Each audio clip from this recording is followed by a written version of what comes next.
Om Namo Bhagavate Vasudevaya. Narayanam Namaskritya Narottamam Devim Saraswatim Vyasam Tato Jayam Nashtaprayeshu Vadreshu Nityam Bhaktasiddhya Bhagavati Uttam Shloke Bhakti Bhavati Naishtiki. So continuing with the discussion on Srimad Bhagavatam, Canto 10, Chapter 1, The Advent of Lord Krishna, Introduction, text number 14 onwards. Sutuvacha, evam nishamya bhrigunandana sadhuvadam, daya saki sa bhagavan at Vishnuratam, pratyarchya Krishna charitam kali kalmashagdam vyahartu mar bhagvat pradhana. Sut Goswami said, O son of Bhrigu, Shonak Rishi, after Shukdev Goswami, the most respectable devotee, the son of Vyasadeva, heard the pious questions from Maharaj Parikshit, he thanked the king with great respect. Then he began to discourse on topics concerning Krishna, which are the remedy for all sufferings in this age of Kali. So only remedy for all sufferings is Krishna Katha. In this verse, the words Krishna Charitam Kali Kalmash Ganam indicate that the activities of Lord Krishna are certainly the greatest panacea for all miseries, especially in this age of Kali. It is said that in Kali Yuga, people have only short lives and they have no culture of spiritual consciousness that we can see everywhere. If anyone is at all interested in spiritual culture, he is misled by many bogus swamis and yogis who do not refer to Krishna Katha. Therefore, most people are unfortunate and disturbed by many calamities. Srila Vyasadeva prepared Srimad Bhagavatam at the request of Narad Muni in order to give relief to the suffering people of this age. Kali Kalmash Ghanam.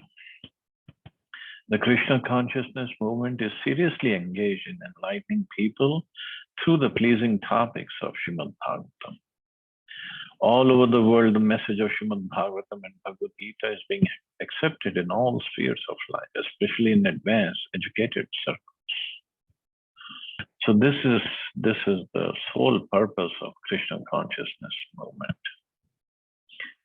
Seriously engaging in enlightening people and then removing their miseries. Srila Shukdev Goswami is described in this verse as Bhagavad Pradhana, whereas Maharaj Parikshit is described as Vishnu Ratam. Both words bear the same meaning. That is, Maharaj Parikshit was a great devotee of Krishna, and Shukdev Goswami was also a great saintly person and great devotee of Krishna. Combined together to present Krishna Katha, they give great relief to suffering humanity. Anarthopsamam sakshat bhakti yogam adhokshaja. The material miseries of the living entity, which are superfluous to him, can be directly mitigated by linking process of devotion service. So superfluous means they're not really required. They're not really there or they're trivial. But that also can be directly mitigated. But the mass of people do not know this, and therefore the learned Vyasadeva compiled this Vedic literature, Srimad Bhagavatam, which is in relation to the supreme truth. People in general are unaware that the message of Srimad Bhagavatam can give all of human society relief from the pangs of Kali Yuga, Kali Kalmash Ghanam. But this is the job, this is a duty, this is a service of devotees to make people aware. Those who are convinced that their lives have changed. So this is what they have to give it further out. So we all have to preach. We all have to give out this message of Srimad Bhagavatam. But seeing the time, place, circumstance, accordingly we should preach. Shri Shukvacha Samyak Vyavasita Buddhis Tav Rajarshi Sattama Vasudev Kathayam Te Yajjata Neshchiki Ratihi. Srila Shukdev Goswami said, "O your majesty, best of all saintly kings, because you are greatly attracted to topics of Vasudeva, it is certain that your intelligence is firmly fixed in spiritual understanding, which is the only true goal for humanity. Because that attraction is unceasing, it is certainly sublime. So only true goal for humanity is spiritual understanding. Otherwise, rest everything is worthless. It's not worth it. Krishna Katha is compulsory for the Rajarishi or executive head of government. This is also mentioned in Bhagavad Gita. Unfortunately, however, in this age, the governmental power is gradually being captured by third class and fourth class men who have no spiritual understanding, and society is therefore very quickly becoming degraded. Krishna Katha must be understood by the executive heads of the government, for otherwise, how will people be happy and gain relief from the pangs of materialistic life? So we have to understand this is how important Krishna Katha or Krishna Kirtan is.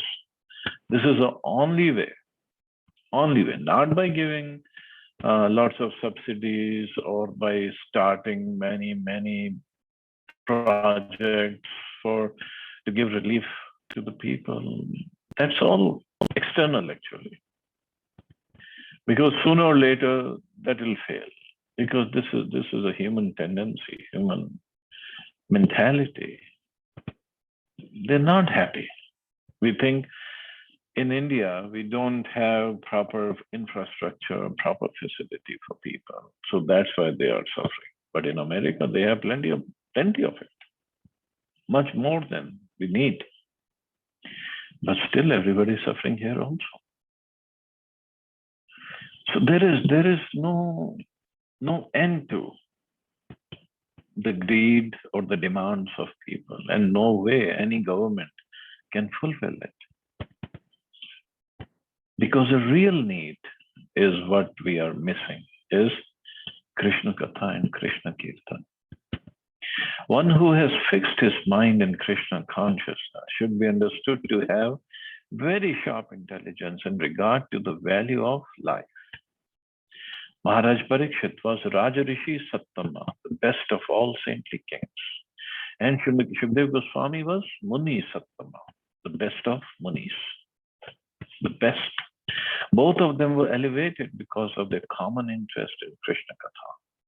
The exalted position of the speaker and the audience will be explained very nicely in the next verse. Krishna Katha is so enlightening that Maharaj Parikshit forgot everything material, even his personal comfort in relation to food and drink. This is an example of how the Krishna consciousness movement should spread all over the world to bring both the speaker and the audience to the transcendental platform and back home, back to contact. This is how we should spread the movement. Yes, we need management, expertise, but ultimately it should all boil down to how much we are getting attached to, attracted to hearing and speaking Krishna Katha and obviously Krishna Kirtan. That's all. It boils down to that only.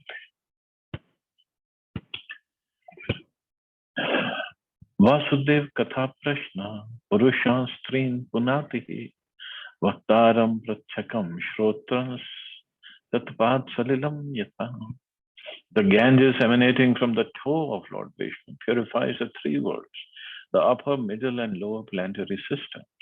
Similarly, when one asks questions about the pastimes and characteristics of Lord Vasudeva, Krishna, three varieties of men are purified: the speaker or preacher, he who inquires, and the people in general who listen. It is a Tasmad Gurum Prapadeyata Vigyasu Shreya Uttam. Those interested in understanding transcendental subject matters as a goal of life must approach the bona fide spiritual master. Tasmad Gurum Prapadyeta. One must surrender. Prapadya means surrender. To such a guru who can give right information about Krishna. Herein Maharaj Parikshit has surrendered to the right personality, Shukdev Goswami, for enlightenment in Vasudev Katha. Vasudev is the original personality of Godhead who has unlimited spiritual activities. Srimad Bhagavatam is a record of such activities, and Bhagavad Gita is a record of Vasudev speaking personally. Therefore, since the Krishna consciousness movement is full of Vasudeva Katha, anyone who hears, anyone who joins the movement, and anyone who preaches will be purified. Sooner or later, yes, definitely be purified. But our goal is to keep on increasing our hearing and speaking and chanting and service, so that this medicine takes effect very fast, very soon.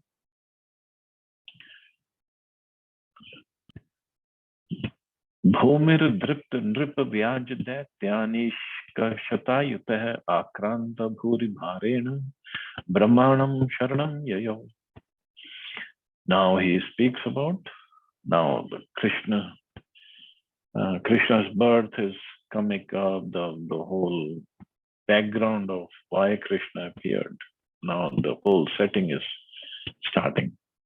Once when Mother Earth was overburdened by hundreds of thousands of military phalanxes of various conceited demons dressed like kings, she approached Lord Brahma for relief. So this was in Dwapar Yuga. It happened. It can happen anytime, not just in Kali Yuga. When the world is overburdened by unnecessary military arrangements and when various demoniac kings are the executive heads of state, this burden causes the appearance of the Supreme Personality of Godhead. As the Lord says in Bhagavad Gita, yada yada hi dharmasya. Whenever and wherever there is a decline in religious practice or descendant of Bharat and a predominant rise of irreligion, at that time I appear myself.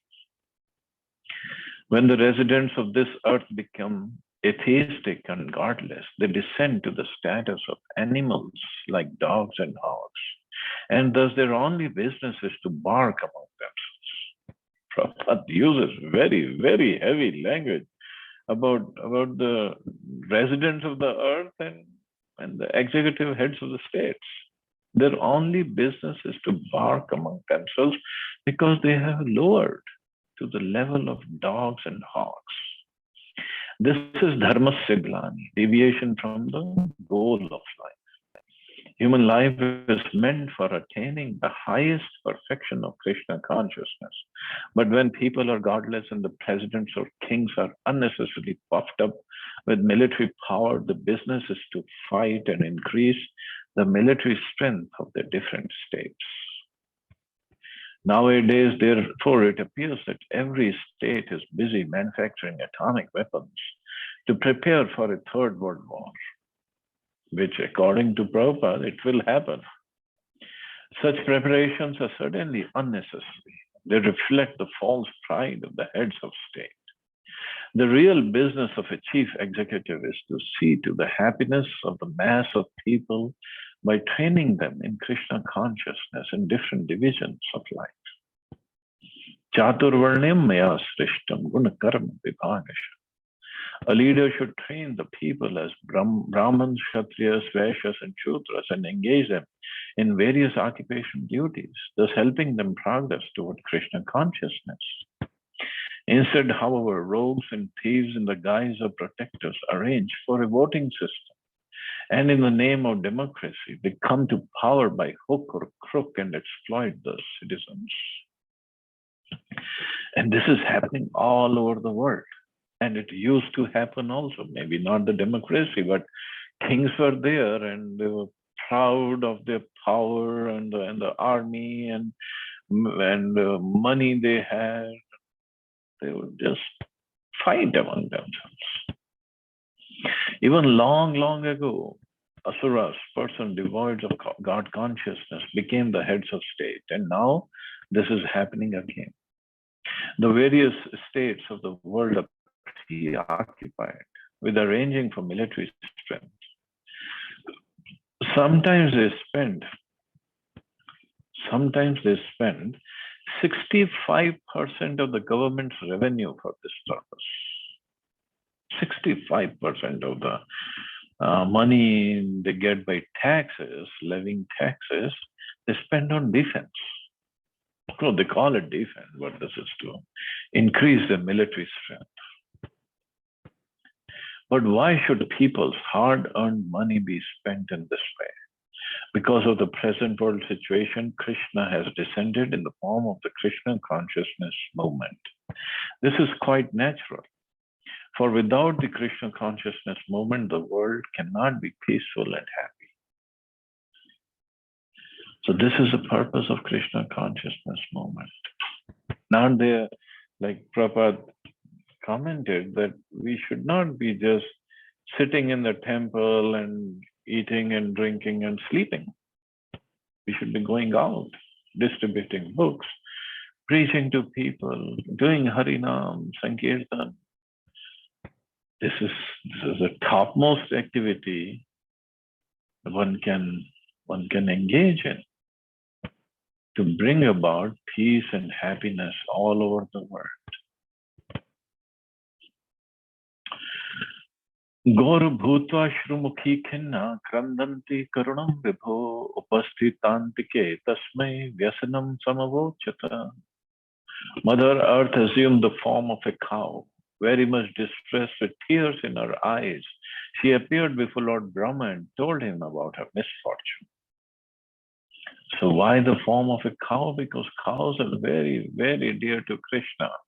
And anybody who's a devotee of Krishna, if he sees a cow being distressed, he naturally develops compassion and wants to help. What happened to that cow? Brahma tad upadharyat sahadeva staya saha jagam satri nayanastiram kshirapayo nidhe. Thereafter, having heard of the distress of Mother Earth, Lord Brahma with Mother Earth, Lord Shiva and all other demigods approached the shore of the ocean of milk. After Lord Brahma understood the precarious condition of the earth, he first visited the demigods headed by Indra, who are in charge of the various affairs of this universe, and Lord Shiva, who is responsible for annihilation. Both maintenance and annihilation go on perpetually under the order of the Supreme Personality of God. As stated in Bhagavad Gita, Paritranaya sadhunam vinashaya chatushkritam. Those who are obedient to the laws of God are protected by different servants and demigods, whereas those who are undesirable are vanquished by Lord Shiva. Lord Brahma first met all the demigods, including Lord Shiva. Then, along with Mother Earth, they went to the shore of the ocean of milk, where Lord Vishnu lies on a white islet, Shvetadvip. So this is where Kshirodaksha Vishnu was lying. Kshirodaksha Vishnu, he has his planet or inside this material world, and he lies down in the ocean of milk, and because he is responsible for maintenance of any given universe, and he expands himself as Paramatma. So Brahmaji himself could not take care of Mother Earth, who presented herself, who came as a cow and in distress, and he said, "This is beyond me. Only Krishna can help you." So they all, first he went to Indra, then went to Lord Shiva, and they all went, all the demigods, they all went to the shore of the ocean of milk. Tatra gatva jagannatham deva devam vrisha kapim purusham purusha suktena upataste samahita. After reaching the shore of the ocean of milk, the demigods worship the Supreme Personality of Godhead, Lord Vishnu, the master of the whole universe, the supreme God of all gods, who provides for everyone and diminishes everyone's suffering. With great attention, they worship Lord Vishnu, who lies on the ocean of milk, by reciting the Vedic mantras known as Purusha Shukta. So it is clearly said here, he is the one who provides for everyone and diminishes everyone's suffering. So not the demigods do that. It's done by Kshirodaksha Vishnu, through the demigods. He can give them the powers, but ultimately it's done by him. So the demigods, such as Lord Brahma, Lord Shiva, King Indra, Chandra, Surya, are all subordinate to the Supreme Personality of God. Aside from the demigods, even in human society, there are many influential personalities supervising various businesses or establishments. Lord Vishnu, however, is a god of gods, Parameshvara. He is a Param Purusha, the supreme being, Paramatma. As confirmed in the Brahma Samhita, Ishvara Paramaha Krishna, Krishna, known as Govinda, is a supreme controller. He has an eternal, blissful, spiritual body. No one is equal to or greater than the Supreme Personality of Godhead. And therefore he is described here by many words, Jagannath, Devadeva, Vrishakapi, and Purusha. The supremacy of Lord Vishnu is also confirmed in Bhagavad Gita in this statement by Arjuna, that you are Param Brahma, Param Dham. Of course, he spoke to Krishna, but it meant for Lord Vishnu also. Vishnuji is expansion of plenary portion of Krishna. You are the supreme Brahman, the ultimate, the supreme abode and purifier, the absolute truth and the eternal divine person. You are the primal God, transcendental and original, and you are the unborn and all-pervading beauty. Krishna is Adi Purusha, the original personality of Godhead, Govindam Adi Purushottama. Vishnu is a plenary expansion of Lord Krishna and all the Vishnu Tattvas, Parameshvara, Deva Deva. So they are at the shore of the ocean of milk and praying to Lord Vishnu with this Purusha Shukta prayers. Giram Samadho Gagne Samiritam Nishamya Vedastri Dashanuvacha Gam Purushim Me Shrinutamara Punar Vidhiyatamashu Tathaiva Machiram. While in trance, Lord Brahma heard the words of Lord Vishnu vibrating in the sky. Thus he told the demigods. So demigods, hear from me the order of Kshirodaksha Vishnu, the Supreme Person, and execute it attentively without delay. So it's not that Lord Vishnu spoke to everybody. He spoke to Brahmaji when he was in trance. It appears that the words of the Supreme Personality of Godhead can be heard in trance by competent persons. Modern science gives us telephones, by which we can hear sound vibrations from a distant place. Similarly, although other persons cannot hear the words of Lord Vishnu, Lord Brahma is able to hear the Lord's words within himself. This is confirmed in the beginning of Srimad Bhagavatam. Tene Brahma Hridaya Adi Kavi. Adi Kavi is Lord Brahma. In the beginning of the creation, Lord Brahma received the instructions of Vedic knowledge from Lord Vishnu through the medium of the heart, Hrida. The same principle is confirmed herewith. Now, some people, of course, those who don't have faith or who just want to comment on everything, they can say that Lord Brahma must have heard it wrongly, or maybe he thought this is what he's hearing, or this is his own interpretation, or we can hear Lord Vishnu speaking to us like so many people, politicians, they're claiming, oh, Krishna came to my dreams last night, or Krishna is always coming to my dreams. All nonsense. We have to be as pure person as Lord Brahma is. Lord Brahma created or did the secondary creation of this whole universe. And then he wrote Brahma Samhita, also glorifying Lord Krishna and his Golok Dham. So many things he wrote because of his realizations. And these are not just copy pasted from somewhere else. He wrote it himself. So when person like Brahmaji, he hears the words, so we can understand this is true. And then with the faith we follow his orders. And demigods also followed his order.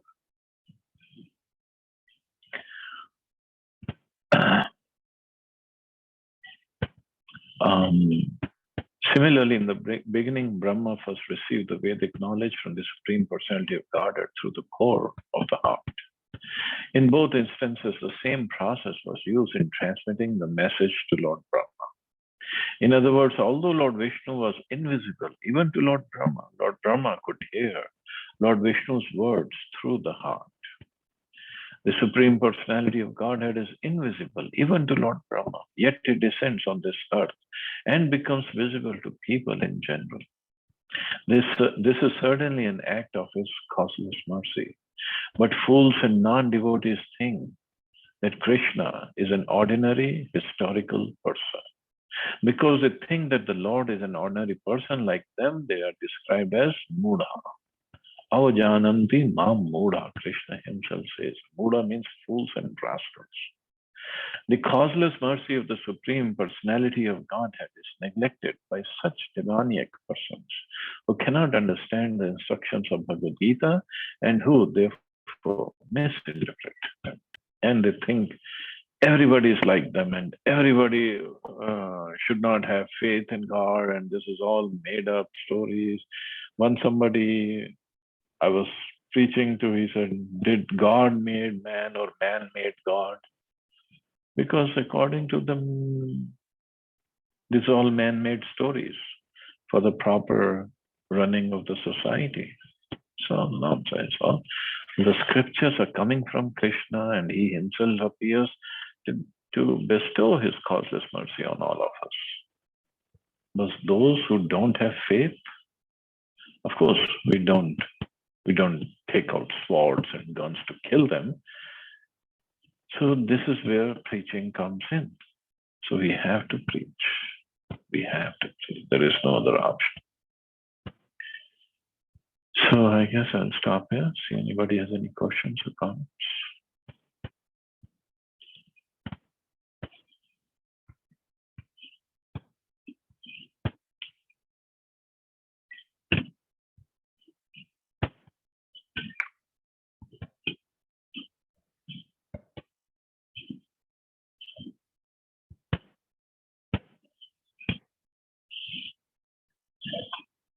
Okay, so we'll stop here. You all have a safe and wonderful day. Hare Krishna. Jai Shri